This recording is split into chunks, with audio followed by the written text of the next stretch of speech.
யோபுவின் புஸ்தகம் 22ஆம் அதிகாரம் 23ஆம் வசனம்.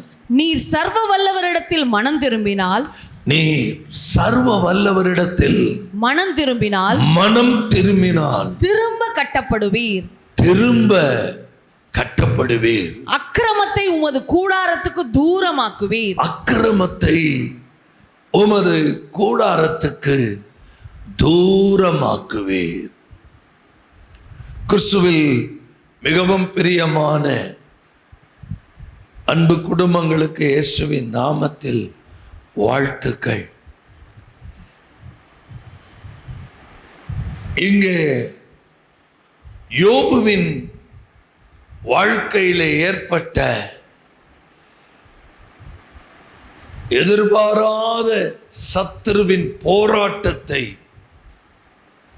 யோபுவினுடைய நெருங்கின நண்பர்கள் 3 பேர், தேமானியனாகிய எலிப்பாஸ்,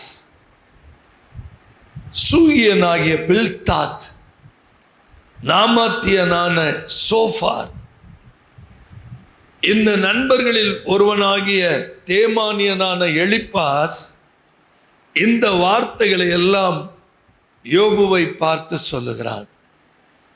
நம்ம எல்லாரும் படித்த வேத பகுதி யோபு 1ஆம் அதிகாரம் 1-2 வசனங்களை படிக்கும் போது, ஊட்ஸ் தேசத்திலே யோபு என்னும் பெயர் கொண்ட ஒரு மனுஷன் இருந்தான். அந்த மனுஷன் உத்தமனும் சன்மார்க்கனும் தேவனுக்கு பயந்து பொல்லாப்புக்கு விலகுகிறவனுமாயிருந்தான். அவனுக்கு 7 குமாரரும். 2வது வசனத்துல அவனுக்கு 7 குமாரரும் 3 குமாரத்திகளும் 10 பிள்ளைகள். பெரிய குடும்பம், பரிசுத்தமாய் பிள்ளைகளை வளர்த்த ஒரு குடும்பம், தேவனுக்கு பயந்து நடக்கிற ஒரு குடும்பம், உத்தமமான குடும்பம், உண்மையான குடும்பம். சத்துருவினுடைய பொறாமையினால்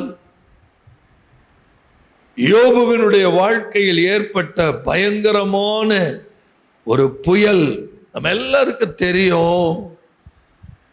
தேவனுடைய அனுமதியோடு நடந்த ஒரு பயங்கரமான சம்பவம். வேலைக்காரர்களை இழந்தான், பிள்ளைகளை இழந்தான், ஆடுகளை இழந்தான், ஒட்டகங்களை இழந்தான்.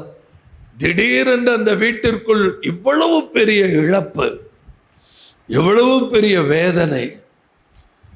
அப்போது இதையெல்லாம் கேள்விப்பட்டு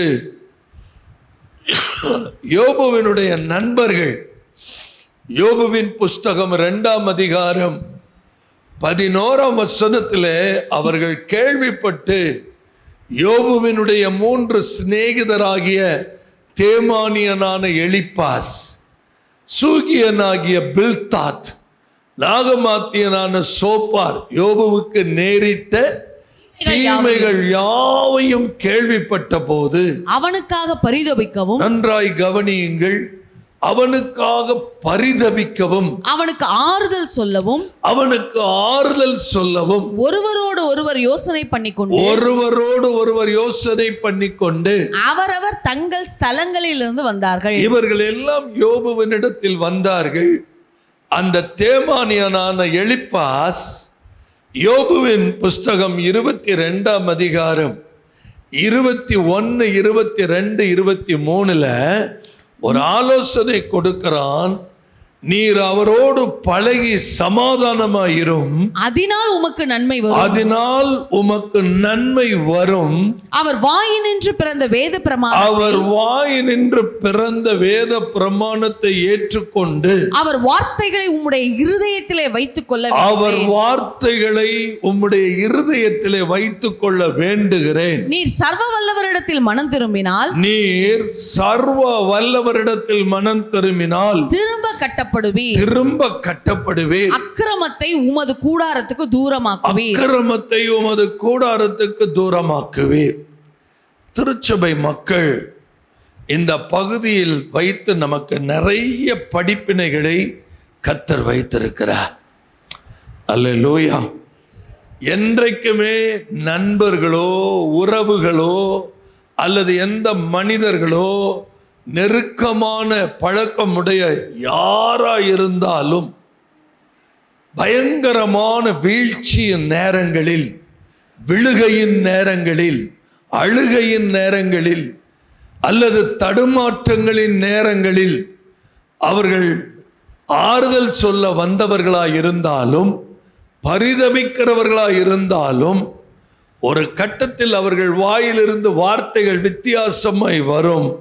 எப்படி வரும் என்று சொன்னால், உனக்கு ஆண்டவரோட நெருங்கின தொடர்பு இல்லை, உனக்கும் ஆண்டவருக்கும் சம்பந்தம் இல்லாத ஒரு வாழ்க்கை நீ வாழ்கிறாய், ஆகையினால் நீ சர்வ வல்லவரிடத்தில் மனம் திரும்பினால் திரும்ப உன்னுடைய வாழ்க்கை என்ன செய்யப்படும்? கட்டப்படும். அக்கிரமம் உன் வீட்டில் இருக்கிறது, அக்கிரமத்தை உன் வீட்டில் இருந்து நீ என்ன செய்? தூரப்படுத்து. உனக்கு வீட்டில் எல்லா பிரச்சனைகளும் மாறும். இதுதான் தேமானியனாகிய எலிப்பாஸ் சொன்ன ஒரு வார்த்தை. ஆனா இதே தேமானியனாகிய எலிப்பாஸ் ஆரம்ப நாட்களிலே யோபுவை சந்திக்க வரும்போது அவன் யோபுவினுடைய காரியங்களை எல்லாம் பார்த்தவன் அழகா ஒரு வார்த்தை சொல்றான். யோபுவின் புஸ்தகம் 5ஆம் அதிகாரம் 24, 25, 26 வசனங்களை பார்த்தா, உம்முடைய கூடாரம் சமாதானத்தோடு இருக்க காண்பீர். கொஞ்சம் நல்லா கவனிங்க. இதே தேமானியனாகிய எலிப்பாஸ், இதே தேமானியனாகிய எலிப்பாஸ் முதல் முறை வீட்டுக்கு வந்த உடனே சொன்ன வார்த்தை, உம்முடைய கூடாரம் சமாதானத்தோடு இருக்க காண்பீர். உம்முடைய வாசஸ்தலத்தை விசாரிக்கும் போது, உம்முடைய வாசல் ஸ்தலத்தை விசாரிக்கும் போது குறைவை காண மாட்டீர். உம்முடைய சந்தானம் பெருகி, உம்முடைய சந்தானம் பெருகி, உம்முடைய சந்ததியார் பூமியின் பூண்டுகளைப் போல இருப்பார்கள். உம்முடைய சந்ததியார் பூமியின் பூண்டுகளைப் போல இருப்பார்கள் என்பதை அறிந்து கொள்வீர். ஆரம்ப நாட்களில் அவன் வாயிலிருந்து வந்த வார்த்தை என்ன? உம்முடைய கூடாரம் சமாதானத்தோடு இருக்க காண்பேன். நாட்கள் செல்ல செல்ல யோபுவுக்கு சுகம் கிடைக்கல, வாழ்க்கையில மாற்றம் நடக்கல. அவன் வாயிலிருந்து என்ன வார்த்தை வருது? நீ சர்வ வல்லவரிடத்தில் மனம் திரும்பு, உன் கூடாரத்திலிருந்து அக்கிரமத்தை தூரப்படுத்து. உலக மனிதர்கள் சொல்லுகிற வார்த்தைகள் எல்லாமே நல்ல கவனிங்க. ஆறுதல் சொல்ல வந்தவர்கள், பரிதபிக்க வந்தவர்கள், தேற்ற வந்தவர்கள், ஒரு கட்டத்தில் அவங்க வாயிலிருந்து வர்ற வார்த்தைகள் எல்லாம் வித்தியாசமானவைகள். அல்லேலூயா. நம்ம கூட அப்படிதான். ஒரு வீட்டுக்கு ஜெபிக்க போவோம், அவங்களுக்கு சுகம் கிடைக்கலன்னா நமக்கு தெரிஞ்ச வசனங்களை எல்லாம் சொல்லி பார்ப்போம். அதுலேயும் சுகம் கிடைக்கலன்னா, நீங்கள் சரியில்லை, உங்கள் வாழ்க்கையை சரிப்படுத்துங்க, ஏதோ ஒன்று நடந்துருச்சு, பிரதருக்கு முடியலையா, வயிறை கிழிச்சிட்டாங்க, தெரியும் அவன் மோசமானவன், அவனுக்கு எப்பயோ கிழிச்சிருக்கணும், ரொம்ப தாமதமாக கிழிச்சாங்க. நீங்கள் படுத்திருக்கும் போது, வேதனைப்படும் போது, நீங்கள் மரணத்தை சந்திக்கிற நேரத்தில் மனித வார்த்தைகள் அப்படித்தான் இருக்கும். இதை நீங்க பார்த்து ஆச்சரியப்பட வேண்டிய அவசியம் இல்லை. அல்லேலூயா. நல்ல கைகளை உயர்த்தி நல்ல ஒரு அல்லேலூயா சொல்லுங்க. அல்லேலூயா. இங்க உட்கார்ந்து இருக்கிற நம்ம எல்லாரும், என்னையும் சேர்த்து, நம்ம யாருமே 100% பூரணமானவர்கள் அல்ல. பூரணமாகி கொண்டிருக்கிறோம், பரிசுத்தமாகி கொண்டிருக்கிறோம். டே பை டே, ஒவ்வொரு நாளும் ஒவ்வொரு நிமிடமும் நம்மை ஆராய்கிறோம். ஒவ்வொரு இரவும் நம் படுக்கைக்கு போகும்போது கண்ணீரினால் படுக்கையை நினைக்கிறோம். நம்முடைய வாழ்க்கையின் தவறுகளை நினைக்கிறோம், உணர்கிறோம். அனுதினமும் நாம் மனம் திரும்புகிறோம். அல்லேலூயா. ஒவ்வொரு நாளும் நம்ம பிரகாசிக்க வேண்டுமானால், ஒவ்வொரு நாளும் நாம் மகிமையின் மேல் மகிமையை காண வேண்டுமானால், கட்டாயம் ஐ மஸ்ட் சேஞ்ச். என்னை நான் சரிப்படுத்த வேண்டியது அவசியமாயிருக்கிறது. அல்லேலூயா, அல்லேலூயா. ஒருத்தரை பார்த்து சிரிக்கிறதற்காக அல்ல, நகைப்பதற்காக அல்ல, கேலி செய்வதற்காக அல்ல. நல்ல கவனிங்க, சபையில் யாராவது ஒருவர் பாவம் செய்யும் போது பரிகாசப்படுத்துவதற்காக அல்ல, சபையில் யாராவது ஒருத்தர் விழுந்து போகும்போது அவமானப்படுத்துவதற்காக அல்ல, விழுந்தவனை வார்த்தையினால் நிற்க பண்ண வைக்கிற தெய்வம். யோபுவின் புஸ்தகம் 4ஆம் அதிகாரம் 4வது வசனம் சொல்லுது, விழுகிறவனை உம்முடைய வார்த்தைகளால் நிற்க பண்ணி தள்ளாடுகிற முழங்கால்களை என்ன செய்ய வேண்டும்? பலப்படுத்தினீர். கைகளை உயர்த்தி ஒரு ஆமென். நம்மை குறித்து மற்றவர்களை விட நமக்கு நம்மை பற்றி நல்லா தெரியும். தெரியுமா தெரியாதா? நம்ம எப்படிப்பட்டவங்கிறது நமக்கு தெரியுமா தெரியாதா? ஒரு நோட்டை எடுத்து, ஒரு பேனை எடுத்து, நம்ம யார், நம்ம எப்படி இருக்கிறோம், நமக்கும் தேவனுக்கு என்ன உறவு இருக்கு, ஒரு நாளில் 24 மணி நேரத்தை எப்படி செலவிடுறோம், பைபிள் எவ்வளோ நேரம் படிக்கிறோம், எவ்வளோ நேரம் ஜெபிக்கிறோம், மற்றவர்கள் நல்லா இருக்கிறத பார்த்து நமக்கு சந்தோஷம் இருக்குதா, மற்ற ஊழியர்கள் பிரகாசிக்கிறத பார்த்து சந்தோஷப்படுறோமா, மற்றவர்களுடைய ஆவிக்குரிய முன்னேற்றத்தை பார்த்து நாம் கர்த்தருக்கு நாம் நன்றி சொல்லுகிறோமா, இல்லை எரிச்சல் அடைகிறோமா? 1000 பேர் 1000 விதமா என்கிட்ட வந்து பேசுவாங்க, சொல்லுவாங்க, இவ்வளோ கூட்டம் நடத்துறீங்க, இவ்வளோ ப்ரேயர் நடக்குது, இவ்வளோ காரியங்கள் இருக்குது, ஆனாலும் நீங்க ஒரு பெரிய வளர்ச்சிலாம் ஒன்றும் அடையலையே அப்படிம்பாங்க. தேவன் அவரவர்களுக்கு என்ன நியமித்தாரோ அது சரியா நடக்கும். அல்லேலூயா. ஒரு குடும்பத்தை போல இன்னொரு குடும்பம் இருக்கா? இந்த குடும்பத்தை போல இந்த குடும்பம் இருக்குதா? யோசித்து பாருங்க. அப்ப என்னுடைய குடும்பத்துக்கு நான் ரெஸ்பான்சிபிலிட்டி. என் வீட்டை, என் கூடாரத்தை கர்த்தர் எப்படி வைக்கணும்னு விரும்புகிறாரோ அதன்படி நான் என் கூடாரத்தை செப்பனிட வேண்டும். அல்லேலூயா, அல்லேலூயா. நல்ல விளைக்கங்க. ஒவ்வொரு நாளும் நம்ம பூரணமாகிறோம், ஒவ்வொரு நாளும் கட்டப்படுறோம். ஆண்டவர் நமக்கு நிறைய தருணங்களை கொடுத்திருக்கிறார். ஆவிக்குரிய வாழ்க்கையில விழுந்து விழுந்து எந்திரிக்கிற வாழ்க்கை அல்ல, அல்லது எங்கேயாவது போய் படுத்து சோர்ந்து போய் அப்படியே கிடக்கிற வாழ்க்கை அல்ல. ரட்சிக்கப்பட்ட நாள்ல செய்த பாவங்கள் இன்று வரைக்கும் தொடருமானால் நம்மை விட பரிதபிக்க வேண்டியவர்கள் யாருமே இல்லை. இரட்ட வாழ்க்கை, மாறுபாடான ஜீவியம், அது தேவனை துக்கப்படுத்துற காரியம். ஒவ்வொரு நாளும் நாம் சுத்திகரிக்கப்படுகிறோம். கடந்த நாட்களுடைய பாவங்கள் என்னை தொட முடியாது, பாவம் என்னை மேற்கொள்ள முடியாது. அப்படிதான் பவுல் ரோம சபைக்கு எழுதுறார்.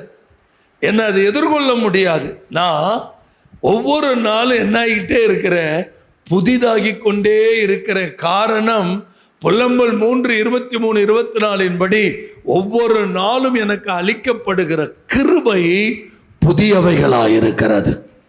அவைகள் காலைதோறும் எப்படி இருக்குது? புதியவைகளாயிருக்கிறது. நான் நிர்மூலமாகாமல் இன்னைக்கு நான் உயிரோட இருக்கிறேன்னா ஆண்டவரே கோடி ஸ்தோத்திரம். இன்னைக்கு நான் நல்லா இருக்கிறேன்னா இயேசு சொன்னார், அன்றன்றைய தொல்லை அன்றன்றைக்கு போதும்னார், அன்றன்றைய பிரச்சனை அன்றன்றைக்கு போதும்னார். அதனாலதான் பாருங்க, இந்த தேமானியனாகிய எலிப்பாஸ் ஆரம்பத்தில் சொன்ன வார்த்தை என்ன? விழுகிறவனை வார்த்தைகளால் நிற்க பண்ணி தள்ளாடுகிற முழங்கால்களை பலப்படுத்துகிறவர். அல்லேலூயா. மனித வார்த்தை நம்மை கீழே விழ பண்ணும், தேவ வார்த்தை நம்மை தூக்கி விடும். மனித வார்த்தை நம்மை தள்ளாட வைக்கும் முழங்கால்களை, தேவ வார்த்தை நம்முடைய முழங்கால்களை ஸ்திரப்படுத்தும். விசுவாசிக்கிறவர்கள் நல்லா ஆமென் சொல்லுங்க. உங்க கையில எப்பையும் வேதம் இருக்கணும், போகிற இடமெல்லாம் வேதம் இருக்கணும். உங்க கையில இடது பக்கம் வலது பக்கம் சாயாதபடி, இந்த நியாயப்பிரமாண புஸ்தகத்தை விட்டு விலகாதபடி இந்த வார்த்தைகள் கண்ணு முன்னாடி இருதயத்தில் எப்பையும் செயல்படுத்தி கொண்டே இருக்க வேண்டும். அல்லேலூயா. அதனாலதான் பவுல் எழுதினார் ரோம சபைக்கு 12ஆம் அதிகாரம் 1வது வசனத்தில் எழுதினார், அப்படி இருக்க சகோதரரே, நீங்கள் உங்கள் சரீரங்களை பரிசுத்தமும் தேவனுக்கு பிரியம். இந்த இடத்தை நான் ரொம்ப வலியுறுத்த விரும்புறேன். இந்த சரீரம் கர்த்தரை பிரியப்படுத்த வேண்டும். அல்லேலூயா. நீங்கள் உங்கள் சரீரங்களை பரிசுத்தமும் தேவனுக்கு பிரியமுமான ஜீவ பலியாக ஒப்பு கொடுக்க வேண்டும் என்று தேவனுடைய இரக்கங்களை முன்னிட்டு உங்களை வேண்டிக் கொள்கிறேன். இதுவே நீங்கள் செய்யத்தக்க. நல்ல கவனிங்க. இந்த ஆராதனை ஒவ்வொரு முறையும் நம்ம உள்ள வரும்போது, ஆலயத்துக்குள்ள பிரவேசிக்கும் போது நம்மை நாமே ஒரு ஜீவ பலியாக ஒப்பு கொடுக்கிறோம். கடந்த வாரத்தில் நான் இருந்ததை போல அல்ல, இந்த வாரத்தில் நான் இன்னும் புதுப்பிக்கப்படுகிறேன். இந்த வாரத்தில் நான் இன்னும் அடுத்த கட்டத்துக்கு முன்னேறுகிறேன். பரிசுத்தத்தில் நான் ஒரு வளர்ச்சி அடைகிறேன். என்னுடைய இருதயம் ஒவ்வொரு நாளும் கர்த்தரையே சார்ந்திருக்கிறது. அல்லேலூயா. தேவனை சார்ந்திருக்கிற இருதயம், நிச்சயமா சொல்றேன், ஒவ்வொரு நாளும் அது புதுப்பிக்கப்படுகிறது. ஒவ்வொரு நாளும் அது உயிர் பெறுகிறது. ஒவ்வொரு நாளும் அது பரிசுத்தமாகிறது. ஆகவே தான் பவுல் இதை எழுதினாரு, தேவனுடைய இரக்கத்தை முன்னிட்டு நான் உங்களை வேண்டிக் கொள்ளுகிறேன். பைபிள்ல ரொம்ப ஆச்சரியமான ஒரு சம்பவம். நீங்களும் நானும் கூட அந்த இடத்துல போய் நிற்க முடியாது. மத்தேயு 19ஆம் அதிகாரம் 16 22 வசனங்களை படிக்க வேண்டாம். நான் சொல்றத மட்டும் கவனிங்க. ஒருவன் வந்து அப்படின்னு எழுதியிருக்கு, அவன் நல்ல போதகரே, நித்திய ஜீவனை அடைவதற்கு நான் என்ன நன்மை செய்ய வேண்டும். இன்னைக்கு சமுதாயத்தில் எல்லாருக்குள்ளேயும் இருக்கிற எண்ணம் என்னன்னா, யாருக்காவது நன்மை செய்தால் நம்ம பரலோகம் போயிடலாம். யாருக்காவது நன்மை செய்தால் நம்ம எங்கே போயிடலாம்? பரலோகம் போயிடலாம். அன்னதானம் கொடுத்தா எங்கே போயிடலாம்? பரலோகம் போயிடலாம். எவ்வளவு தவறு பண்ணினாலும் ஏதாவது ஒரு நன்மை செய்தால் பரலோகம் போயிடலாம். இந்த எண்ணத்தோடே தான் இயேசுகிட்ட வர்றான். இயேசுவை பார்த்து கேட்குறான், ஆண்டவரே, அது சொல்லும்போது குட் பாஸ்டர், அவருக்கு எப்படி கூப்பிடுறான்? நல்ல போதகரே. அவருக்கு சொல்றாரு, ஏப்பா என்ன நல்லவங்கிற, ஏன் என்ன நல்லவங்கிற? அடுத்த வசனத்தில் நீங்க பார்த்தீங்கன்னா, அங்க பாருங்க 16, அவர் சொல்றாரு, என்னை நல்லவன் என்று தேவன் ஒருவர் தவிர. இந்த இடத்துல நீங்க ஏதாவது புரிஞ்சுக்கிட்டீங்களா? இயேசு தேவன் தானே, ஆனா அவர் என்ன சொல்றாரு? நீ என்னை நல்லவன் என்று சொல்வானேன். அப்ப இந்த இடத்துல நீங்க யோசிக்கவே இல்லையா? என்னை ஏப்பா நல்லவன் சொல்ற? நான் என்னைக்கு இந்த பூமிக்கு வந்தேனோ பாவிகளில் ஒருவராகத்தாப்பா நான் கருதப்பட்டேன். என்னைய போய் நீ நல்லவன், நான் பூமிக்கு வந்துட்டேன்ல, பாவிகளை ரட்சிக்க தானே வந்தேன். நான் பாவிகளை ரட்சிக்க வந்தவரை தவிர நான் பாவி இல்லை. ஆனால் சமுதாயம் என்ன நினைக்குது? பெயல் சபுன்னு சொல்லுது, போஜன பிரியன்னு சொல்லுது, இவ பிசாசு பிடிச்சவன்னு சொல்லுது. இதெல்லாம் சொல்லும்போது என்னை ஏன்பா நல்லவங்கிற? அல்லேலூயா.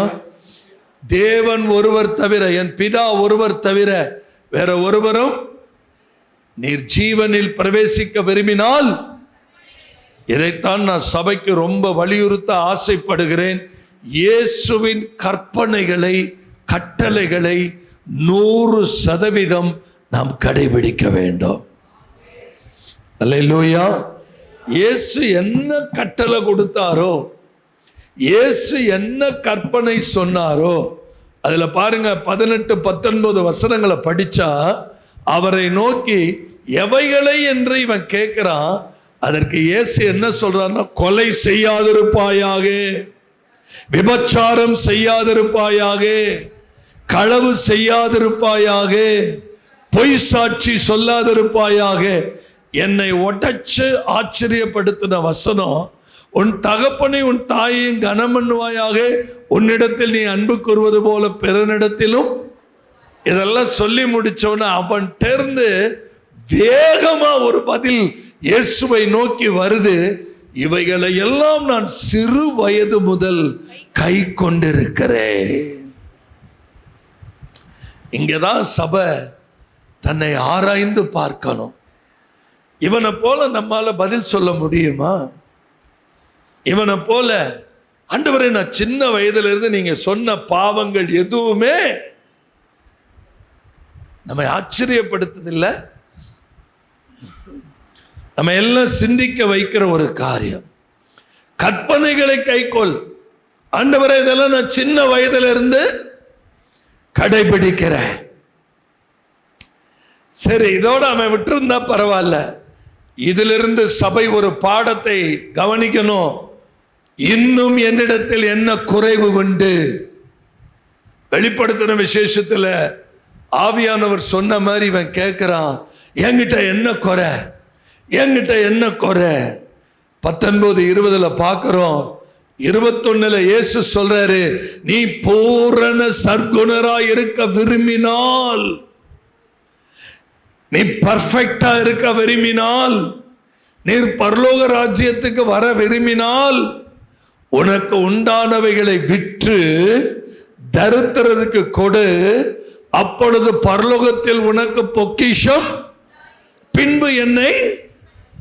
இதனுடைய அர்த்தம் என்ன அப்படின்னா, இங்க இருக்கிற நீங்க எல்லாரும் உங்க சொத்து பத்தெல்லாம், நானும் என் சொத்து பத்தெல்லாம் வித்துட்டு ஆண்டவர் பின்னாடி வாங்குறது அர்த்தமா? தயவு செய்து ஆவியில நிதானித்து ஜெபித்து ஆவியானவர் என்ன சொல்றாருன்னு பாருங்க. இவனுக்கு பிரச்சனை, இவ்வளவு அசுத்தமான பழக்கத்தை எல்லாம் ஜெயித்த இவன், இவ்வளவு அருவருப்பான காரியங்களை எல்லாம் ஜெயித்த இவன், இவனுக்கு இருந்த ஒரு பெரிய பிரச்சனையை கர்த்தர் காண்பிக்கிறாரு. உனக்கு உன் பொக்கிஷம், உனக்கு உன் பணம், உனக்கு உன் சொத்து, நீ பீரோல திறந்து பணக்கட்டை எண்ணி பார்க்கிற பழக்கம் உன்னைய பரலோகத்துக்கு வரவிடாம என்ன பண்ணுது? நீங்க பீரோல திறந்து பணக்கட்டை என்றவங்களை எல்லாம் பார்த்துருக்கிறீங்களா? ஒரு நாளைக்கு ஒரு 10 முறையாவது திறந்து எண்ணுவாங்க. உனக்கு உண்டானவைகளை எல்லாம் நீ விற்று. இது அந்த வாலிபனுக்கு கர்த்தர் சொன்னது. அந்த வாலிபனை பார்த்து கர்த்தர் சொன்னார், நீங்க போய் முழங்கால் படியிட்டு, நான் போய் முழங்கால் படியிட்டு கர்த்தரிடத்துல கேட்டு, என்கிட்ட இன்னும் என்ன ஆண்டவரே குறைன்னு ஒவ்வொரு நாளும் கேட்கும் போது முகமுகமாய் கர்த்தர் பேசுவா. கண்டிப்பா மனம் திரும்பணும். எந்த காரியத்தை கர்த்தர் நமக்கு காண்பிக்கிறாரோ அந்த காரியத்துல நம்ம மனம் திரும்பணும். Praise the Lord. அல்லேலூயா. ஆண்டவர் நம்மை பார்த்து, நீ இந்த வீட்டுக்கு போகாத, இதுதான் பிரச்சனை, நீ இந்த ஆளோட நிக்காத, இதுதான் உனக்கு பிரச்சனை, நீ அந்த வழியில நீ தாறுமாற போயிட்டு இருக்கிற, அதுல இருந்து உன் வாழ்க்கையை மாத்து. ஆவியானவர் தெளிவா பேசுவார். இந்த இளைஞனுடைய பிரச்சனை, அவனுடைய சொத்து பத்துக்கள் யார்கிட்ட நெருங்க விடல. ஆண்டவராகிய இயேசுவின் இனிய நாமத்தினால சபையே பாவங்களை விட்டு ஓய்ந்திருக்கலாம். ஆனால் நமக்கு பரலோகம் போக தடையா இருக்கிற சில காரியங்களை கர்த்தர் தெளிவுபட காண்பிக்கிறார். Price the Lord. அடுத்த வசனத்துல பாருங்க, 19:22 அந்த வாலிபன் மிகுந்த ஆஸ்தி உள்ளவனாய் இருந்தபடியால் இந்த வார்த்தையை கேட்டபோது துக்கம் அடைந்தவனாய் போய்விட்டான். எல்லாரும் சேர்ந்து படிச்சீங்கன்னா ஆண்டவர் சந்தோஷப்படுவார். அந்த வாலிபன் மிகுந்த ஆஸ்தி உள்ளவனாய் இருந்தபடியால் இந்த வார்த்தையை கேட்டபோது துக்கம் அடைந்தவனாய். எந்த வார்த்தை, தேவனுடைய வார்த்தை நம்முடைய இருதயத்தை துளைத்து துக்கமடைய பண்ணுகிறதோ அந்த காரியத்தை நம்முடைய வாழ்க்கையிலிருந்து எடுத்து போடுவது நல்லது. அல்லேலூயா. மன்னிப்பு கேட்க வேண்டியவங்கள்ட்ட மன்னிப்பு கேட்கணும். எதுக்கு தயக்கம், எதுக்கு பயம்? நீங்க மன்னிப்பு கேட்டீங்கன்னா தேவனுடைய புத்திரர் என்று அழைக்கப்படுவீங்க. இயேசுவினுடைய கற்பனை என்ன, இயேசுவினுடைய கட்டளை என்ன? கசப்பையும் இருமாப்பையும் வைராக்கியத்தையும் வச்சுக்கிட்டு கம்யூனியன் எப்படி எடுக்க முடியும்? அல்லேலூயா. ஆண்டவருடைய சரீரத்தை உட்கொள்ளுகிற நாம் நிறைய விஷயங்கள்ல மனம் திரும்பணும், நிறைய விஷயங்கள்ல மனம் திரும்பணும். ஒருவேளை இந்த வார்த்தை கொஞ்சம் கடினமா இருக்கலாம். நான் மனம் திரும்புறதுனால பேசுறேன், அனுதினமும் நான் மனம் திரும்புறேன். மனம் திரும்புறதுங்கிறது டெய்லி ப்ராசஸ், ஒவ்வொரு நாளும் நடக்க வேண்டிய விஷயம். சும்மா ஏதோ நம்ம மனம் திரும்பிட்டேன், தண்ணி தொட்டியில இறங்கிட்டேன், அபிஷேகம் பெற்றுட்டேன், சபைக்குள்ள வந்துட்டேன்னு விழுந்து விழுந்து எந்திரிக்கிற வாழ்க்கை அல்ல. அனுதினமும் நம்மை சுத்திகரிக்கிற ஒரு வாழ்க்கை. நீங்க சில ஸ்வீட் ஸ்டால் போயிருந்தீங்கன்னா, A to B போனீங்கன்னா ஒரு போர்டு எழுதி போட்டிருப்பான், 100% சுத்த நெய்யினால் செய்யப்பட்டது. இதுவரைக்கும் எந்த சுகாதார அதிகாரியாவது போய் அது 100% சுத்த நெய்ன்னு செக் பண்ணியிருக்கானா? என்ன ஒரே அமைதி ஆயிட்டீங்க? எழுதி போட்டிருக்கான் பார்த்தீங்கல்ல, 100% சுத்த நெய். இன்னும் சில கடைகளில் எழுதி போட்டிருப்பாங்க, ஒரு தடவை சுட்ட பலகாரம் சுட்ட எண்ணெயை மறுபடியும் எங்கள் கடைகளில் பயன்படுத்துவதில்லை. இதெல்லாம் அட்ராக்ஷன் வேர்டு. உண்மையும் இருக்கலாம், பொய்யாகவும் இருக்கலாம். ஏன்னா இப்ப பொய் தானே நிறைய உண்மையை போல காட்டிட்டு இருக்கு. உலகமே இன்னைக்கு பொய்யாயிருச்சு, எல்லாமே பொய்யாயிருச்சு. மனிதர்கள் பொய்யாயிட்டாங்க, ஆனா உண்மை மாதிரி நடிக்கிறாங்க. அதுதான் கர்த்தர் சொன்னாரு, மற்றவர்களுக்கு முன்னால் உங்களை நீதிமான்களாக காட்டுகிறீர்கள், தேவனோ உங்கள் இருதயங்களை அறிந்திருக்கிறார். இதான் பழைய ஏற்பாட்டில் நம்ம படிக்கும்போது, மனுஷன் முகத்தை பார்க்கிறான், கர்த்தரோ இருதயத்தை பார்க்கிறவர். எல்லாரும் ஆச்சரியப்பட்டிருப்பாங்க, இந்த வாலிபன் விபச்சாரம் பண்ணலையா, இந்த வாலிபன் பொய் சொல்லலையா, இந்த வாலிபன் திருடலையா, இந்த வாலிப பையன் என்ன மாதிரி பதில் சொல்றான் இயேசுவுக்கு. சுத்தி முத்தி நின்று பார்க்கிறவங்கலாம் ஆச்சரியமா பார்த்திருப்பாங்க. நான் சின்ன வயதுல இருந்து அவன் பர்ஃபெக்டியா எல்லாம் சொல்லிட்டு கடைசியா ஒன்னு கேட்கிறான். அவ்வளோ பேரும் பார்த்து ஆச்சரியமா பார்க்கிறப்ப, இன்னும் என்கிட்ட ஏதாவது குறைதான் இருக்கா? உன் குறையே உன் ஆஸ்தி, உன் குறையே இது ஆஸ்தி. டோன்ட் லவ் மணி.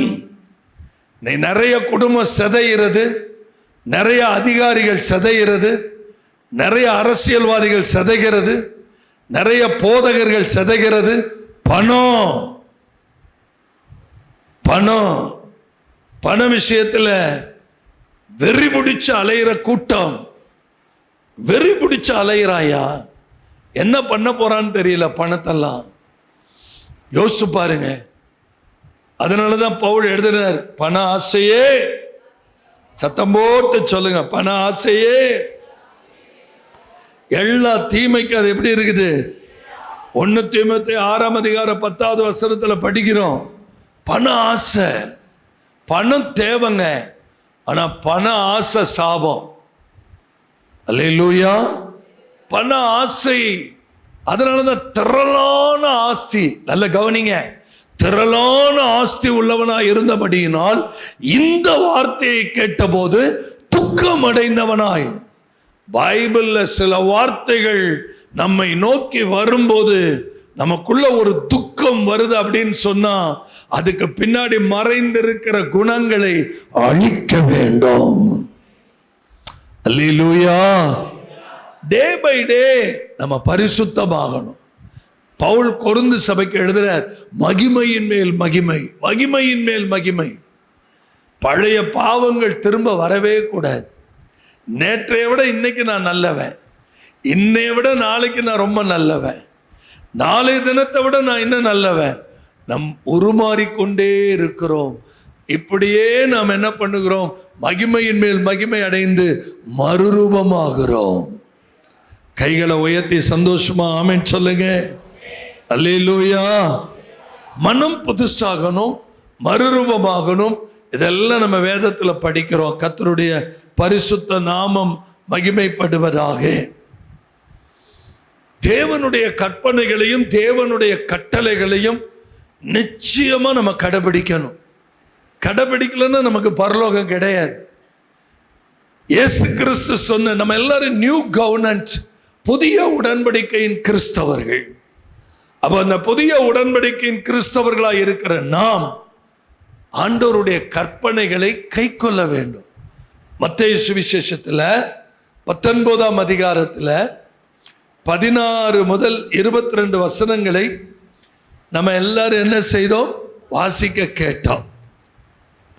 அவன் எல்லாத்துக்கும் ஆன்சர் பண்ணான். அதே நேரத்தில் இந்த மத்தேயு 19ஆம் அதிகாரத்தில் 21, 22 வசனங்களை பாருங்க.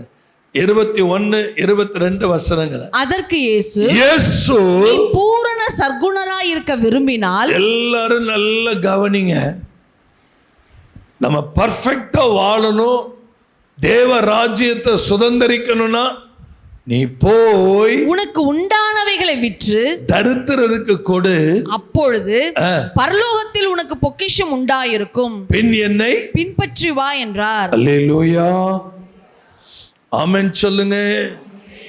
எல்லாவற்றையும்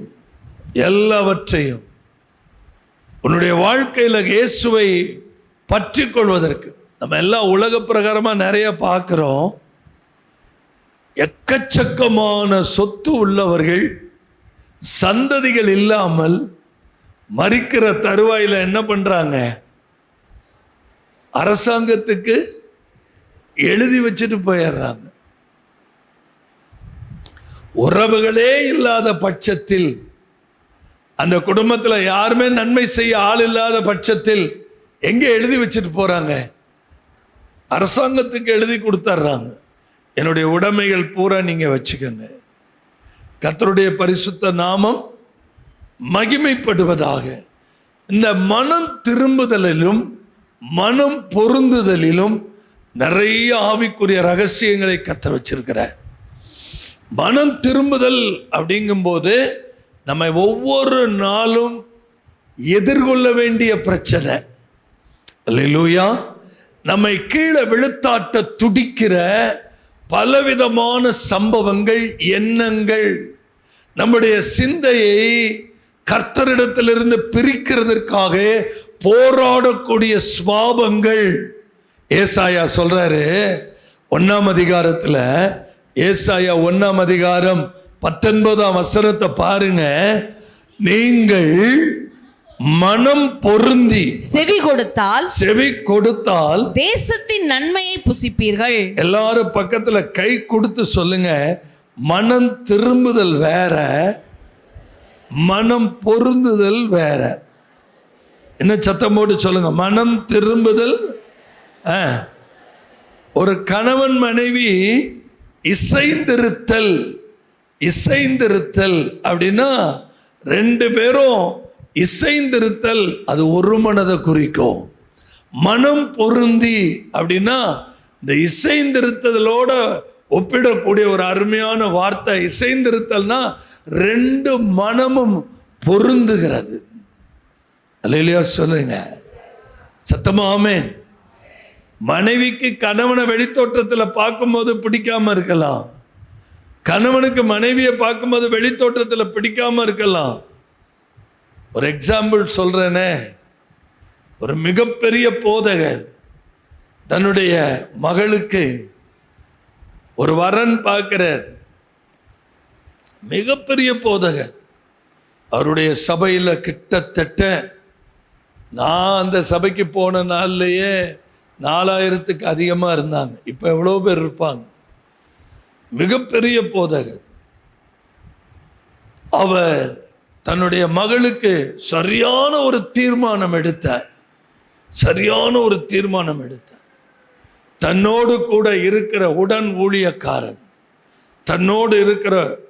உடன் ஊழியக்காரனை கர்த்தர் வெளிப்படுத்தி, அல்லேலூயா, யார் வெளிப்படுத்தி? கர்த்தர் வெளிப்படுத்தி தான் மகள்கிட்ட போய் சொல்றாரு, இவரை தான் நீ திருமணம் செய்யணும்.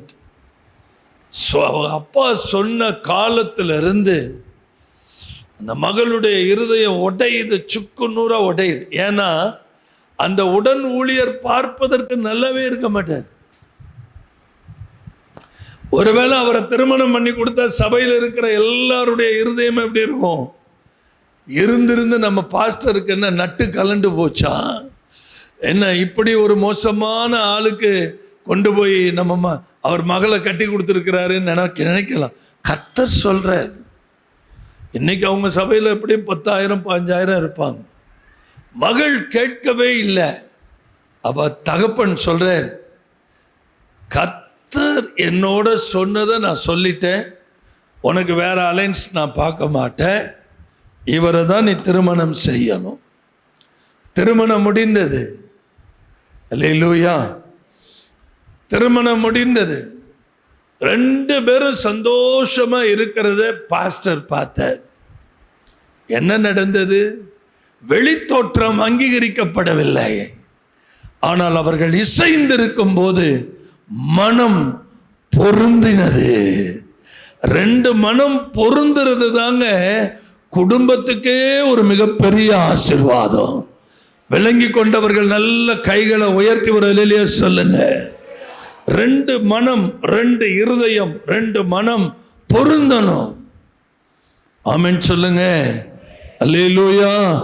நீங்கள் மனம் பொருந்தி உங்க இருதயம் ஆண்டவரை விட்டு விலகும் போதெல்லாம், ஆண்டவரை விட்டு தூரமா போகும் போதெல்லாம் உடனே உடனே உடனே சரி செய்து கர்த்தரிடத்துல மன்னிப்பு கேட்டு திரும்ப நம்ம இருதயத்தை கொண்டு போய் அவரோட பொருத்தணும். Praise the Lord.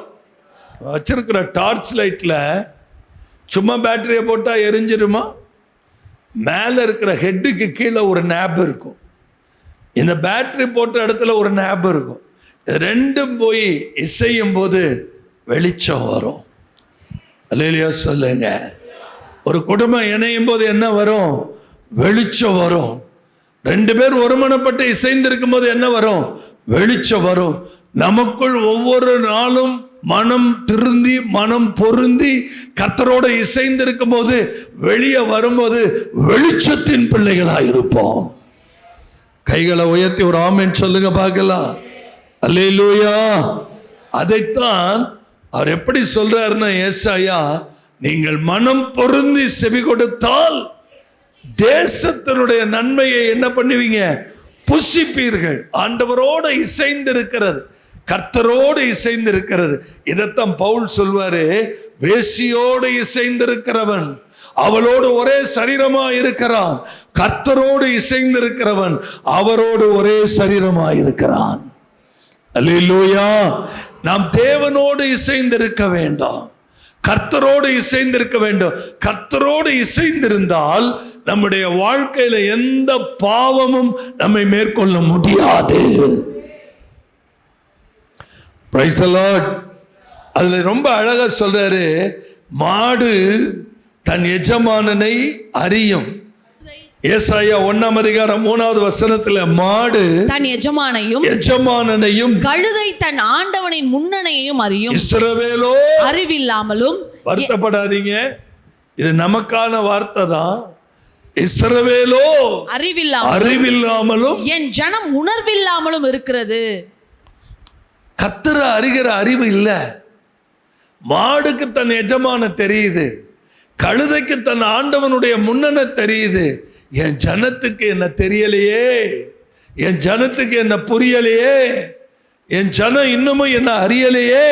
கர்த்தர் துக்கப்படுறார். 2 கொரிந்தியரின் புஸ்தகம் 10ஆம் அதிகாரம் 1 முதல் 5 வசனங்களை படிக்கும் போது, உங்களுக்கு முன்பாக இருக்கும்போது தாழ்மையாயும் தூரத்திலே இருக்கும்போது உங்கள் மேல் கண்டிப்பாயும் இருக்கிற பவுலாகிய நான் கிறிஸ்துவின் சாந்தத்தையும் தயவையும் முன்னிட்டு உங்களுக்கு புத்தி சொல்லுகிறேன். எங்களை மாம்சத்தின்படி நடக்கிறவர்கள் என்று எண்ணுகிற சிலரை குறித்து நம்ம எல்லாரும் நினைக்கலாம், ஏன் பிரதர் இந்த உலகத்துல பரிசுத்தமா வாழ முடியுமா? இந்த உலகத்துல நம்ம உண்மையா வாழ முடியுமா? இந்த உலகத்துல நம்ம கர்த்தருக்காக நிக்க முடியுமா? அருமையான ஆலோசனையை பவுல் சொல்றாரு. நாங்கள் மாம்சத்தின்படி எல்லாரும் வாங்குற கடையில தான் நம்ம அரிசி வாங்குறோம், அல்லேலூயா சொல்லுவோம். எல்லாரும் வாங்குற இடத்துல தான் நம்ம காய்கறி, எல்லாரும் இருக்கிற இடத்துல தான் எல்லாமே நம்ம வாங்குறோம். நம்ம மாம்சத்தின்படி நடக்கிறவர்களா இருந்தாலும் மாம்சத்தின்படி நடக்கிறவர்கள் என்று எண்ணுகிற சிலரை குறித்து கண்டிப்பா இருக்க வேண்டும் என்று வாசிக்கலாம். நினைத்திருக்கிற தைரியத்தோட உங்கள் முன்பாக இருக்கும் போது நான் கண்டிப்புள்ளவனாய் இராதபடிக்கு நீங்கள் எச்சரிக்கையா இருக்க உங்களை வேண்டிக் கொள்கிறேன். அடுத்த வசனம், நாங்கள் மாம்சத்தில் நடக்கிறவர்களாய் இருந்தும், இதுதான் ரொம்ப முக்கியம், நாம் மாம்சத்தில் நடக்கிறவர்களா இருந்தாலும் மாம்சத்தின்படி போர் செய்கிறவர்கள் அல்ல. அது என்ன மாம்சத்தின்படி போர்? உலக பிரகாரமாய் மற்றவர்களைப் போல நான் பேசுகிறது இல்ல, உலக பிரகாரமாய் மற்றவர்களைப் போல நான் சண்டை போடுறதில்ல, உலக பிரகாரமாய் நான் மற்றவர்களை போய் கேவலப்படுத்துறது இல்ல. எனக்குள்ள இருக்கிற பரிசுத்த ஆவியானவர், எனக்குள்ள இருக்கிற அபிஷேகம், எனக்குள்ள இருக்கிற இயேசு கிறிஸ்துவின் சுபாவங்கள், எனக்குள்ள இருக்கிற ஜெப ஜீவியம், எனக்குள்ள இருக்கிற மன்றாட்டின் வாழ்க்கை நான் இயேசுவோடு இருக்கிறவன் என்பதை நிரூபிக்கிறது. விசுவாசிக்கிறவர்கள் அல்லேலூயா. பேதுரு போய் குளிர் காயும் போது அங்கே வந்த பெண்மணி சொன்ன வார்த்தை, நீ அவரோடு இருந்தவன் தானே? சத்தியமா இல்லைன்னா, உன் பேச்சு அவரை போலவே இருக்கு. ஆமென் சொல்லுங்க. உன் பேச்சு யார மாதிரி இருக்கு?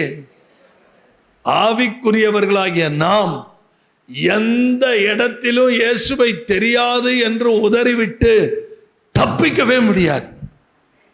நம்ம மேல ஒரு அடையாளம் இருக்குது, நம்ம மேல ஒரு சீல் இருக்குது, நம்ம மேல ஒரு முத்திரை இருக்குது. நாம் மாம்சத்தின்படி நடக்கிறவர்களா இருந்தாலும் மாம்சத்தின்படி போர் செய்கிறவர்கள். அடுத்த வசனம், எங்களுடைய போராயுதங்கள் மாம்சத்துக்கு ஏற்றவைகளாய் இராமல் அரண்களை நிர்மூலமாக்குகிறதற்கு பலமுள்ளவைகளாய் இருக்கிறது. எது தேவபலன்? எது தேவபலன்? புசிப்பும் குடிப்பும் தேவபலன் அல்ல. அது நீதியும் சமாதானமும் பரிசுத்த ஆவியினால் உண்டாகிற சந்தோஷம்தான் தேவபலன். கையை உயர்த்தி ஒரு ஆமென் சொல்வோம், சத்தமா ஒரு ஆமென் சொல்வோம். அல்லேலூயா. தேவனை அறிகிற அறிவுக்கு விரோதமாக இருக்கிற எல்லா மன மேட்டின்மைகளையும் உடைக்கணும். நமக்குள்ள எந்த நிலையிலும் மன மேட்டின்மை அடையக்கூடாது. வளர வளர வளர வளர தாழ்மை இருக்கும். Price the Lord. தாழ்மை உள்ள பிள்ளைகளுக்கு பின்னாடி இருந்து கர்த்தர் அப்படியே தள்ளிட்டே போவார், தூக்கி காமிப்பார். தாழ்மை உள்ளவர்களை கர்த்தர் என்ன பண்ணுவார்? அப்படியே தூக்கி காண்பிப்பார். உங்களுக்கே தெரியாது, எங்கெங்க இருந்தோ கர்த்தர் உங்களை ஹானர் பண்ணுவார், எங்கெங்க இருந்தோ தேவன் உங்களை அடையாளம் காண்பிப்பார். அல்லேலூயா. வேத வசனத்தில் அதை தொடர்ந்து 5வது வசனம் 2 கொரிந்தியர் 10:5, அவைகளால் நாங்கள் தர்க்கங்களையும் தேவனை அறிகிற அறிவுக்கு விரோதமாய் எழும்புகிற எல்லா மேட்டின்மையையும் நிர்மூலமாக்கி. இன்னைக்கு தாழ்மையா ஒண்ணு சொல்றேன், நமக்குள்ள எந்த விதத்திலும் மன மேட்டின்மை வரவே கூடாது. கையை உயர்த்தி ஆமென் சொல்லுங்க. ஏன் பிரதர் நான் மேட்டின்மையா இருந்தா என்ன பிரதர்? தாழ்மை உள்ளவர்களுக்கு கிருபை, மேட்டின்மை உள்ளவர்களுக்கு கர்த்தரே எதிரி ஆயிடுவாராம். எவ்வளவு டேஞ்சர்! மனுஷன் எதிரியா இருந்தா கூட பிரச்சனை இல்லை, மனுஷன் எதிரியா இருந்தா கூட பிரச்சனை இல்லை. யார் எதிரியாவாரா? இதை விடலாம் பழைய ஏற்பாட்டில் ஏசாயாவெல்லாம் படிச்சா அவருடைய புயமே அவருக்கு ரட்சிப்பாகி, அவருடைய வேகம் வந்தால் நம்மெல்லாம் என்னத்துக்கு ஆகும்? யோசிச்சு பாருங்க. என்ன அழகா இருக்கு பாருங்க. எனக்கு மேட்டின்மை எல்லாம், தயவு செய்து இந்த வார்த்தையை நீங்க ஸ்ட்ரெஸ் பண்ணுங்க, அண்டர்லைன் பண்ணுங்க. மேட்டின்மை நிர்மூலமாகணும். பக்கத்துல சொல்லுங்க, மேட்டின்மை. என் படிப்பு, என் அந்தஸ்து, என் குடும்பம், என் வீடு, என் பிள்ளைகளுடைய காரியங்கள், இவைகளை குறித்ததா இருக்கிற மேட்டின்மை நிர்மூலமாக வேண்டும், நிர்மூலமாக வேண்டும். எந்த எண்ணத்தையும் கிறிஸ்துவுக்கு கீழ்ப்படிய சிறைப்படுத்துகிறவர்களாக இருக்க வேண்டும். உண்மையான மனம் திரும்புதல் அதாங்க, உண்மையான ரட்சிப்பு அதான், உண்மையா கர்த்தரோட இருக்கிறோங்கிறதுக்கு அடையாளம். Price the Lord. ஒருவேளை திடீர்னு ஏசப்பா நம்ம சர்ச்சுக்குள்ள நுழைஞ்சு ஆட்களை செலக்ட் பண்ணி நம்ம முன்னாடி காமிச்சா நம்ம இருதயம் எப்படி உடைக்கப்படுங்கிறது பாருங்க. அவருக்கு பிரியமான பிள்ளைகள் எல்லாம் நீங்கெல்லாம் கொஞ்சம் கூட கேர் பண்ணாதவங்க எல்லாம் அவருக்கு ரொம்ப பிரியமானவங்களா இருப்பாங்க. நீங்க யார்கிட்டெல்லாம் பேச மாட்டீங்களோ அவங்கெல்லாம் ஆண்டவருக்கு பெரிய ஆளா இருப்பாங்க. நீங்க யாரெல்லாம் துச்சமா, இந்த அம்மாவா, இந்த அம்மா பார்க்கவே ஒரு மாதிரியா இருக்கும், அழுக்கு சேலை, வெளியில பார்க்க அழுக்கு சேலை தான், வெளியில பார்க்க ஏழ்மைதான், தேவனுக்கு முன்னாடி அவ எங்கேயோ நிக்கிறா. அல்லேலூயா. தர்க்கங்களையும் தேவனை அறிகிற அறிவுக்கு விரோதமா எழும்புகிற. அதான் ஒரு பாஸ்டர்கிட்ட போய் ஒரு அம்மா கேட்டுச்சு, சர்ச்சில் எல்லாரும் வெள்ளைப்புடவை கட்டிட்டு வரலாமான்ட்டு. ஏன் திடீர்னு இப்படி கேட்குற அப்படின்னு பாஸ்டர் கேட்டார். இல்லை, இப்போ சர்ச்சுக்கு போகிறவங்க, அந்த சர்ச்சுக்கு போகிறவங்க எல்லாம் என்ன கட்டிட்டு போகிறாங்க?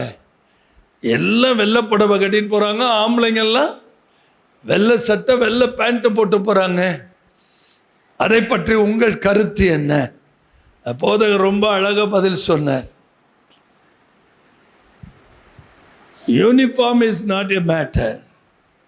Uniformity is very important. அங்கே போகிறவங்கெல்லாம் ஒரே மாதிரி ட்ரெஸ்ஸு போட்டிருக்கிறது ஒரு பெரிய விஷயம் இல்லைம்மா. எந்த ட்ரெஸ்ஸை வேணாலும் போடலாமா. ஆனால் சபைக்கு அங்கே யூனிஃபார்மிட்டி, அங்கே தேவை ஒருமைமா, ஒருமனமா, தெய்வீகமா, அதுதாம்மா இங்கே முக்கியம். வெள்ளையும் சொல்லையுமா போய் அங்கே நொல்லையும் கொள்ளையுமா இருந்தால் சத்தமே வரலையே. அல்லேலூயா, ஆமென் சொல்லுங்க. வெள்ளை போட்டதுனால பரிசுத்தமாயிர முடியுமா? வெள்ளை போடுறதுனால பெரிய ஆள் ஆயிர முடியுமா? நம்மை அடையாளப்படுத்துகிறவர் கிறிஸ்து, நம்ம யாருன்னு நிரூபிக்கிறவர் கிறிஸ்து. எந்த இடத்திலும் நம்முடைய எண்ணங்களை கிறிஸ்துவுக்கு கீழ்ப்படிய சிறைப்படுத்துகிறவர்களாக இருக்க வேண்டும். ஆமென் சொல்லுங்க. அல்லேலூயா. ரோமர் புஸ்தகம் 6ஆம் அதிகாரம் 1ஆம் வசனம். ரோமர் 6ஆம் அதிகாரம் 1ஆம் வசனம். என்ன சொல்வோம்? கிருபை பெருகும்படிக்கு பாவத்திலே நிலை நிற்கலாம் என்று சொல்லுவோமா? எல்லாரும் கொஞ்சம் கவனிங்க, ரொம்ப இம்பார்ட்டன்ட். ஒரு 30 வருஷத்துக்கு முன்னாடி ஒரு மனிதன் கையில் பாக்கெட்ல பொடி டப்பா வச்சிருப்பார், ஜிப்பா ஷர்ட்டு. அதுலேருந்து பொடி டப்பா எடுத்து தட்டி பொடியை போட்டுட்டு சகாயராஜ் மனம் திரும்ப அப்படிம்பார். அல்லேலூயா. சகாயராஜ் என்ன பண்ண, அப்போ நான் கேத்தலிக் சர்ச்சுக்கு போயிட்டு இருந்தேன். அவர் பொடி போடுவார், அவரும் கேத்தலிக் தான். பொடியை நல்லா இழுத்துருவார். அவர் சொல்றதெல்லாம் எனக்கு அம்பு மாதிரி பாயும். நல்ல நல்ல வசனங்களை எல்லாம் எடுத்து காண்பிச்சுட்டு ஒரு நாள் நான் உட்காந்து முழங்கால இருந்து ரோமர் புஸ்தகம் படிக்கிறேன். அப்ப ஆவியானவர் இந்த வசனத்தை காமிச்சு, என்ன சொல்வோம்? கிருபை பெருகும்படி பாவத்திலே நிலை நிற்கலாம் என்று சொல்வோமா? கூடாதே. ஒரு நாள் எனக்கு அவர் சுவிசேஷம் சொல்லும் போது, அண்ணா நீங்க இப்படி பொடி போடுறீங்களே, இது ஏசப்பாவுக்கு பிடிக்குமா? நீங்களே மனம் திரும்பாம என்னை மனம் திரும்புங்கிறீங்களே அப்படின்னு நான் கேட்டேன். அதுக்கு அவர் சொன்னாரு, இப்படி போடுறேன், இப்படி சிந்தியாடுறேன். என்ன தத்துவம்! எப்படிங்க? என்ன தத்துவம்! எப்படி போடுறேன்? இப்படி போடுறேன், இப்படி சிந்தியாடுறேன். இது பாவம் இல்லை. ஆடாடாடா, இது மாதிரி எத்தனை பேர் என்னென்ன நினைச்சிட்டு இருக்கிறாங்களோ தெரியல. ஆமென். நிறைய பேருக்கு பாவம் தெரியல, சினிமா பார்க்கறது பாவம்னு தெரியல, ஒளி உட்காந்து பார்க்கறது பாவம்னு தெரியல, மணிக்கணக்கா நேரத்தை டிவி பெட்டிக்கிட்ட உட்கார்ந்து இருக்கிறது பாவம்னு தெரியல. அப்ப இந்த வசனம் கிடைச்ச உடனே அந்த ஆள் எங்கடான்னு தேடி போய் கண்டுபிடிச்சு, நில்லுங்க பிரதர்னு சொல்லி, உங்களுக்கு ஆண்டவர் பேசுறாருன்னு நான் பேச ஆரம்பிச்சேன். கிருபை பெருகுவதினால் பாவத்தில் நிலை. இன்னைக்கு ஆண்டவர் எனக்கு கிருபை கொடுத்திருக்கிறார், இன்னைக்கு உயிரோட வச்சிருக்கிறார், அதனால நான் பாவத்தை கண்டினியூ பண்ணிக்கிட்டே இருக்கலாமா? கூடாதே. நேற்றுக்கு செஞ்ச பாவம் வரக்கூடாது, கூடாதே. பழைய பாவம் கூடாதே. ரட்சிப்புக்கு முன்னாடி வந்த கூடாதே. ஒரு நாளும் ஆண்டவர் அதை பொறுக்க மாட்டார். அல்லேலூயா. தேவ பிள்ளைகள் இந்த விஷயத்துல ரொம்ப கவனமா இருந்து மனம் திரும்புதலை ஒவ்வொரு நிமிடமும் நாம் ஜாக்கிரதையாய் காத்து, நமக்கு எதிரான சிந்தை, எதிரான நினைவுகள், நிறைய சோதனை வரும், நிறைய பிரச்சனை வரும். நம்மை கெடுக்கிறதுக்குன்னே சில பேர் அலைவாங்க, சில பேர் நம்மை குற்றப்படுத்துறதுக்குன்னு. கல்லூரியில் படிக்கிற நம்ம பிள்ளைகள், கல்லூரியில் படிக்கிற நம்ம பிள்ளைகளுக்கெல்லாம் எவ்வளவு சோதனைகள் வரும்னு நமக்கு நல்லா தெரியும். ஆமென் சொல்லுங்க. ஏன்னா நம்ம பிள்ளைங்க யாரோட போய் படிக்குதுங்க? ரட்சிக்கப்படாத பிள்ளைங்களோட போய் படிக்குதுங்க. சத்தம் இல்லையே? சத்தமா ஒரு ஆமென். ரட்சிக்கப்படாத, இயேசுவை ஏற்றுக்கொள்ளாத எந்த ஆட்கள்கிட்டையும் நம்ம காணிக்க வாங்கக்கூடாது. சத்தமே வரல. ஆனா அவங்க கோடி வச்சிருப்பாங்க கையில. இப்ப கோடியா இயேசுவா? அவன் விக்கிரகத்துக்கு பின்னாடி நின்றுக்கிட்டு கால் மடியில் கால் ஆட்டிக்கிட்டு, சகாயராஜ் ஏன் இவ்வளோ கஷ்டப்படுற, இந்த 1 கோடி தர்றேன்பா, வாங்கலாமா? அங்கதான் இயேசு வருவார், அங்கதான் இயேசு நம்ம யாருன்னு பார்ப்பார். ஒருவேளை இது உங்களால் ரெகக்னைஸ் பண்ண முடியாமல் இருக்கலாம். ரட்சிக்கப்படாத, இயேசுவை ஏற்றுக்கொள்ளாத, விக்கிரகத்தை சேவிக்கிற ஒருவன், அவன் எத்தனை கோடி கொடுத்தாலும் நமக்கு தேவையில்லை. இந்த பரிசுத்த வாழ்க்கையை நம்ம காத்துக்கணும். ஆமென் சொல்லுங்க. அவ்வளவு சீக்கிரம் நான் காசு வாங்க மாட்டேன், ரட்சிக்கப்பட்டவர்கள்ட்டே வாங்க மாட்டேன். ரட்சிக்கப்பட்ட ஆட்கள்கிட்டே சில பேர், சில குடும்பங்கள் வீட்டில் பணத்தை தான் முன்னாடி எடுத்து வைப்பாங்க. உங்கள் பணம் உங்களோட இருக்கட்டும். உண்மையாகவே நான் கஷ்டத்தில் தான் இருப்பேன், எனக்கு பணம் நீடாக இருக்கும், ஆனால் அதை ஜெயித்து நான் என் ஆஃபீஸ்க்குள்ளே வருவேன். எனக்கு தேவனுடைய ஆளுகை காத்திருக்கும், ஆசீர்வாதம் காத்திருக்கும். அல்லேலூயா. ஒன்று மறந்துடாதீங்க, ஒவ்வொரு பாவத்தையும் நீங்க ஜெயிக்கும் போது ஒவ்வொரு ரிவார்டு கர்த்தர் உங்களுக்கு பின்னாடி வச்சிருக்கிறார். பக்கத்துல சொல்லுங்க, ஒவ்வொரு பாவத்தையும் நான் எதிர்கொள்ளும் போது, ஒவ்வொரு பாவத்துக்கும் எதிராக என்னுடைய எண்ணத்தை நான் சிறைப்படுத்தும் போது கர்த்தர் எனக்கு மேன்மையை வச்சிருக்கிறார். அல்லேலூயா. சந்தோஷமா இல்லையே சொல்லுங்க.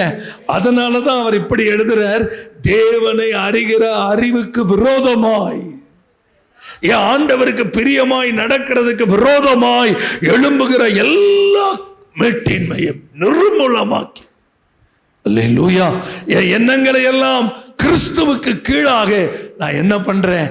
சிறைப்படுத்துகிறேன்.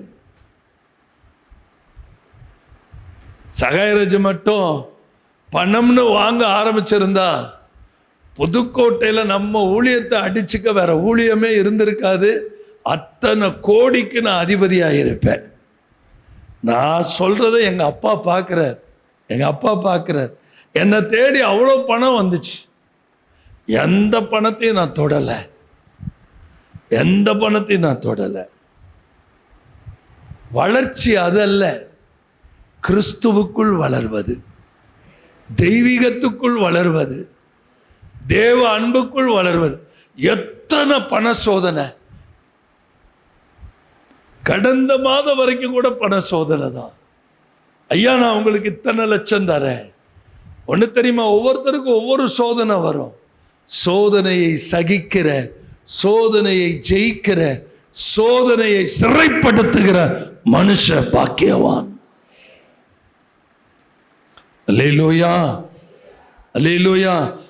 எனக்கு நல்ல தெரியும், உங்க சரீரத்துல பாவம் ஆளுகை செய்யவே கூடாது.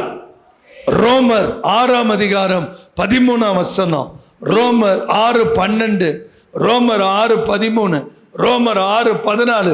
நீங்கள் சரீர இச்சைகளின்படி பாவத்திற்கு கீழ்ப்படியத்தக்கதாக சாவுக்கு ஏதுவான உங்கள் சரீரத்தில் பாவம் என்ன பண்ணக்கூடாது? ஆளக்கூடாது. வலது கையை உயர்த்தி சொல்லுங்க, அவயத்தை அநீதியின் ஆயுதங்களாக பாவத்துக்கு நான் என்ன பண்ண முடியாது? ஒப்பு கொடுக்க முடியாது. இதே அதிகாரிகள் இதே நேபுகாத்நேச்சார் நாங்க வைக்கிற சிலையை தான் நீ கும்பிடணும்னு சொன்னா, பர்வதத்தில் இருக்கிற தேவ பிள்ளைகள் சொல்வார்கள், எங்கள் அவயங்கள் அநீதியின் அவயங்கள் அல்ல, இது நீதியின் அவயங்கள், இது இரத்தத்தால் கழுவப்பட்ட அவயங்கள், இது அபிஷேகிக்கப்பட்ட அவயங்கள், இது கர்த்தரை சார்ந்து நிற்கிற அவயங்கள். ஆகவே நீ வைக்கிற சட்ட திட்டங்களுக்கு நாங்கள் ஒருபோதும் கீழ்ப்படிய மாட்டோம். காரணம், எங்களை எந்த பாவமும் ஆளுகை செய்ய அனுமதிப்பதில்லை. அல்லேலூயா.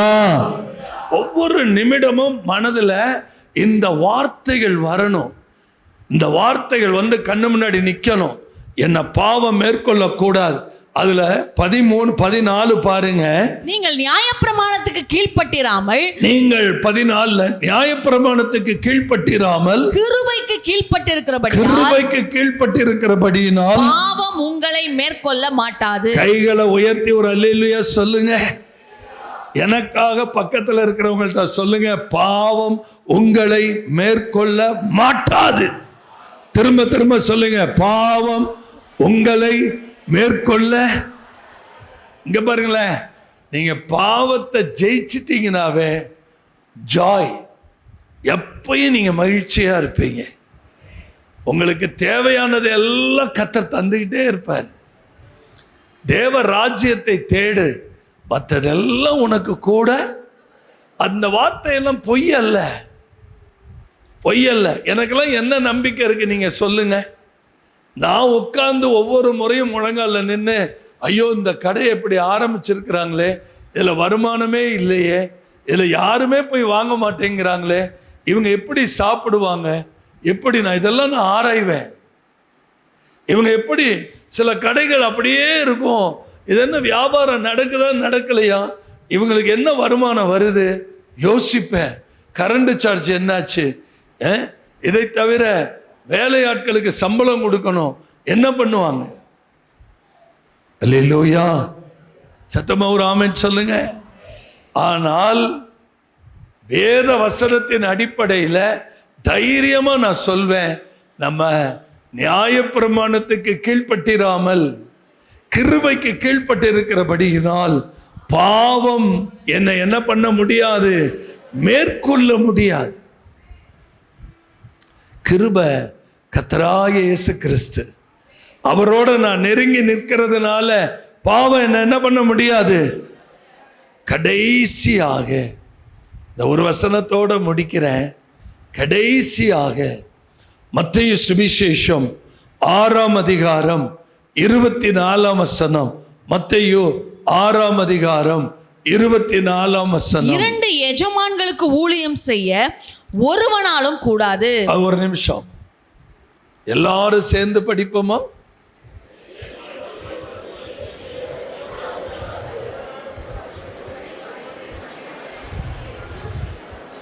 நல்ல கம்பீரமா படிங்க. 2 எஜமான்களுக்கு ஊழியம் செய்ய. சகாயராஜ் ஒன்னு கர்த்தருக்கு ஊழியம் பண்ணணும், இல்லாட்டினா பிசாசுக்கு ஊழியம் பண்ணணும். ஒன்னு கர்த்தருடைய பந்தி, இல்லாட்டினா அது பிசாசுடைய. பவுல் எழுதுறார், நீங்க ஒரே நேரத்தில் கர்த்தருடைய பந்தியிலும் பிசாசுடைய பந்தியிலும் போஜனம் பண்ண முடியாது. This are that. ஒன்று இங்கே இரு, இல்லாட்டினா அங்கே இரு. அல்லேலூயா. சத்தம் வரல. ஒன்று இங்கே இரு. ரொம்ப முக்கியமான நேரம், அசந்துராதீங்க. இந்த 2 எஜமான்கள்ங்கிறது ரொம்ப இம்பார்ட்டன்ட். ஒரே மனமா நான் இயேசுவை சார்ந்து நிற்கிறேன். அவரை விட்டுட்டு சன்னியாசி பொன்னம்மாள்னு ஒரு அம்மா, அவங்க பேர் என்ன? சன்னியாசி பொன்னம்மாள். 92 வயசுல நம்ம முழுகிற ஜபத்துக்கு வந்தாங்க. எங்க? நகர்மன்றத்துக்கு. நகர்மன்றத்தில் நடக்குதுங்க. அப்போ டிஎல்சி சர்ச்சில் ஒரு ஈவினிங் கன்வென்ஷன் பயன்படுத்தி இருக்கிறாங்க. நைட் ப்ரேயர் பிரதர் நடத்துகிறார், போங்கன்ன உடனே வந்துட்டாங்க. அந்த அம்மா மேடையில் என்னை ஆசீர்வதித்து, என் தலை மேலே கை வச்சு என்னை ஆசீர்வதித்து, எனக்கு என்ன வயசு சொல்லு சகாயராஜன் கேட்டாங்க. ரொம்ப நாள் என் கூட சாகிற வரைக்கும் என் கூட தொடர்பில் இருந்தாங்க. அவங்க நீங்கள் எல்லாம் கேள்விப்பட்டிருப்பீங்க, சன்னியாசி பொன்னம்மாள். எனக்கு என்ன வயசு இருக்கும் சகாயராஜன் கேட்டாங்க. ஒரு 80 வயசு இருக்குமாம்மான்னு கேட்டேன். 92 வயசுன்னாங்க. எனக்கு இன்னும் கல்யாணம் ஆகலை, இன்னும் கல்யாணம் பண்ணிக்கணுங்கிற எண்ணம் எனக்கு வரல அப்படின்ட்டு, நான் எழுதின பாட்டு உனக்கு தெரியுமான்னு கேட்டாங்க. தெரியாதுமான்னு. அந்த நைட் ப்ரேயரே ஒரு உழுக்கு நாங்கள் பாருங்க. சம்பூரண அழகுள்ளோ என்னை மீட்டு கொண்டீரே, சம்பூரணமாக என்னை என்ன எந்திரிப்போமா? 2 எஜமானுக்கு ஊழியம் செய்ய முடியாது. பக்கத்தில் பார்த்து சொல்லுங்க, எத்தனை எஜமானுக்கு? இயேசுவை போல் அழகுள்ளோர் யாரும் இல்லை பூமியில். பக்கத்தில் சொல்லுங்க, இயேசு மாதிரி அழகு யாராவது இருக்காங்களா? சொல்லுங்க பக்கத்தில். பேச மாட்டேங்கிறீங்களே என்னங்க? நான் முடிச்சுட்டேன், நீங்க எந்திரிக்க மாட்டேங்கிறீங்க. கொஞ்சம் கூட பேச ஆசைப்பட்டா அவர் பாட்டுக்கு பேசிக்கிட்டு இருக்காருங்கிறீங்க. சரி, கரெக்டா பிரேக் அடிச்ச நிப்பாட்டினா எந்திரிக்க மனசு இல்லைங்கிறீங்க. நிர்பந்தமான மனுஷனா? தம்பி பாட்டை போடுமா? ஏன் இதை நான் சொல்றேன்னா, எனக்கு இயேசுதான் வேணும். அந்த தீர்மானத்தோட வாழுங்க, பாவத்தை ஜெயிச்சிருவீங்க. பக்கத்துல சொல்லுங்க, இயேசு போதும். ஐயோ, இந்த அம்மாவை என்னால மறக்கவே முடியாது. அதே மாதிரி சென்னையில் வின்சன் ஒரு அம்மா இன்னும் உயிரோட இருக்காங்க. அவங்களும் எபோவ் 90. அவங்களும் நம்ம நைட் பிரேயர் வந்திருக்கிறாங்க. இயேசுவை போல் அழகுள்ளோர் யாரையும் இப்பூவினில் இதுவரை கண்டதில்லை. எல்லாரும் படிங்க, இயேசுவை போல். இந்த அம்மா எழுதின இந்த பாட்டு உலகத்தையே கலக்குனுச்சு, உலகத்தையே கலக்குனுச்சு. பக்கத்துல சொல்லி பாருங்க, இயேசுவை போல் அழகு அழகு. அல்லேலூயா. அழகுள்ளோர் யாரையும் இந்த பூமியில நான் இதுவரைக்கும். என்ன இந்த தாய் எத்தனை உணர்வோடு இதை எழுதியிருப்பாங்க இல்ல? ஒவ்வொரு ஸ்டாண்ட்ஸாவும் நெருப்பு மாதிரி இருக்கும். இயேசுவை போல் அழகுள் யாரையும் எப்போதும் இதுவரை கண்டதில்லை, காண்பதும். இயேசுவை போல் அழகுள்ளோ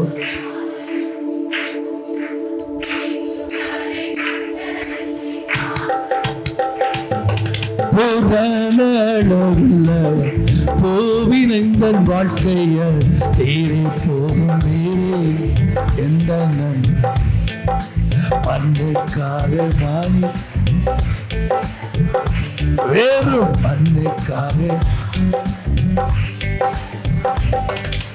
லோக சூழலின்மையில் எந்தனை கவர்ச்சிதான். பாவ சோதனைகள் என்னை சோதித்தார். லோக சூழலின்மையில் எந்தனை பாவ சோதனைகள் என்னை சோதித்தார். பூரண அளவுள்ள பூவில் எந்த வாழ்க்கை நீரே போதும் நீரே எந்த நன்றி மண்ணுக்காக மாணிக்கத்தை வேறும் அன்னுக்காக சம்பூரண அளவில் என்னை மீட்டு கொண்டீர் சம்பூரணமாக என் குந்தனுக்கின்றே சம்பூரண அளவில் என்னை மீட்டு கொண்டீர் சம்பூரணமாக குந்தனுக்கின்றே பூரண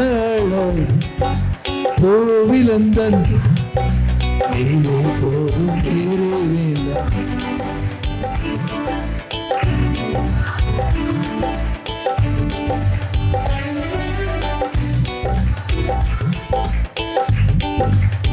அல்லேலூயா. நீர் சர்வ வல்லவரிடத்தில் மனம் திரும்பினால் நீர் திரும்ப கட்டப்படுவேன். உம்முடைய கூடாரம் சமாதானத்தோடு இருக்க காண்பீர், அக்கிரமத்தை தூரப்படுத்துவேன். இன்னைக்கு ஒரு தீர்மானத்தோட போங்க. ஆண்டவர் உங்களை திரும்ப கட்ட போற. நான் கெட்டு போயிட்டேன், நான் பின்வாங்கிட்டேன், நான் சோர்ந்து போயிட்டேன், நான் விழுந்து போயிட்டேன், என்னை தூக்கி விட யாருமே இல்லை. நான் திரும்ப திரும்ப சொல்றேன், உங்களை யாருமே தூக்கி விட வரமாட்டாங்க. விழுகிறவனை வார்த்தையினால் நிற்க பண்ணி தளர்ந்து போன முழங்கால்களை திடப்படுத்துகிற கர்த்தர் அவர். நல்ல கவனிங்க, உங்க வாழ்க்கையை திரும்ப கட்டுவ. பக்கத்துல சொல்லுங்க, நம்ம விரும்புறது, முகத்துக்கு முகம் பார்த்து பேசுங்க, நம்ம விரும்புறது எல்லாமே கிடைச்சிடாது. அதனால சோர்வடையாம கர்த்தர் விரும்புறத நம்ம செஞ்சிருவோம். அவ்வளவுதானே. நம்ம விரும்புறது கிடைக்கல. எனக்கு பாஸ்டரே பிடிக்காது, வாடா மகனேன்னு தூக்கி போட்டார். எது நமக்கு பிடிக்காதோ அந்த இடத்துலதான் கர்த்தர் நம்மளை தூக்கி போடுவார். இந்த பலிபீடத்துல நின்று சொல்றேன், பாஸ்டர்னாவே ரத்தம் கொதிக்கும். அவனுங்களை முதல்ல அடிக்கணும்னு நான் தான் சொல்வேன். பாஸ்டர்ஸே பிடிக்காது, பாஸ்டர்னு பேர் போட்டாலே பிடிக்காது. ஓஹோ, எனக்கு அதான்டா பிடிக்கும், வாடா ஆமென் சொல்லுங்க. எந்த நிலையில கர்த்தர் நம்மளை வைக்கிறாரோ அந்த நிலையில நம்ம கிறிஸ்துவ பிரதிபலிப்போம். நல்ல கைகளை தட்டி, நல்ல கைகளை தட்டி ஒரே ஒரு முறை வேகமா பாடி முடிச்சிருவோமா? இயேசுவை போல் அளவுள்ள யாரும் இல்லை, இதுவரை கண்டதில்லை. இயேசுவை போல்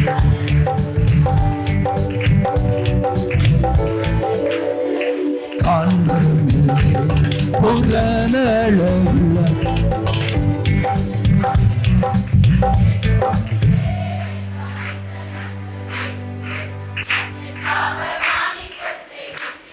அப்படியே பிரேக், அப்படியே பிரேக். எதுக்காக எதை விட மாட்டோம்? அவ்வளவுதான். அது புரிஞ்சா போதும். இந்த உலகத்துக்காக நம்ம இயேசுவை விட்டுறக்கூடாது, நண்பர்களுக்காக இயேசுவை விட்டுறக்கூடாது, உறவுகளுக்காக இயேசுவை விட்டுறக்கூடாது, சமுதாயத்துக்காக இயேசுவை விட்டுறக்கூடாது. ஜெபம் பண்ணுவோமா? நல்ல தகப்பனே, நன்றி நிறைந்த இருதயத்தோடு உம்மை துதிக்கிறோம், உம்மை ஸ்தோத்தரிக்கிறோம். எங்கள் மரண பரியந்தம் நாங்கள் உண்மையாயிருக்க எங்களுக்கு கிருபை செய்யும் ஆண்டவரே. பாவம் செய்யாதபடி ஒவ்வொரு நாளும் நாங்கள் மனம் திரும்பி பரிசுத்தத்திலும் விசுவாசத்திலும் நாளுக்கு நாள் வளர எங்களுக்கு கிருபை செய்யும். எல்லா நாமத்துக்கும் மேலான நாமத்தை உடைய இயேசு என்னும் நாமத்தில் ஜெபிக்கிறோம் நல்ல பிதாவே.